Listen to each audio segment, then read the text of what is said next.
La pose des premiers tuyaux du Nord Stream 2 a commencé en Allemagne sur fond de tensions autour du projet Nord Stream 2. Le directeur administratif et financier de l'entreprise allemande Unipe, Christopher Delbrück, a affirmé que le projet suivait son cours malgré les difficultés politiques.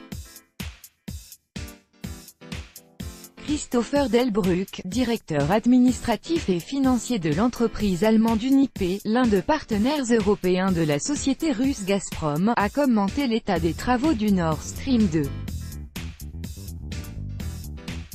La pose des premiers tuyaux en Allemagne a commencé fin juillet, a-t-il déclaré lors d'une conférence téléphonique.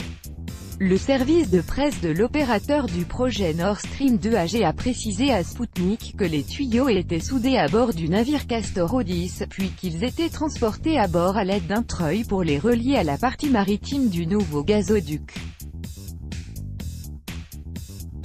Les travaux de préparation se poursuivent également dans les eaux de la Finlande et de la Suède, a-t-il également été souligné. Donald Trump a récemment qualifié l'Allemagne de « prisonnière de la Russie » en raison de son implication dans le projet de doublement du gazoduc Nord Stream dans le but d'acheminer toujours plus de gaz russe vers l'Europe. Il a également exigé l'abandon du projet. Le gazoduc Nord Stream 2, qui reliera la Russie à l'Allemagne, aura une capacité de 55 milliards de mètres cubes de gaz par an. Le projet a un coût estimé à près de 10 milliards d'euros.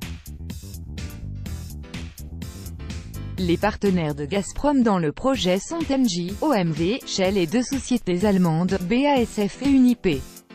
Les États-Unis tentent eux aussi de tuer le projet dans l'œuf. Le 23 mai, le secrétaire d'État américain Mike Pompeo avait déclaré que les États-Unis étaient prêts à « sauver » l'Europe de sa dépendance en gaz russe et avait promis de mettre en œuvre tous les efforts nécessaires pour que le projet de Nord Stream 2 ne voie jamais le jour.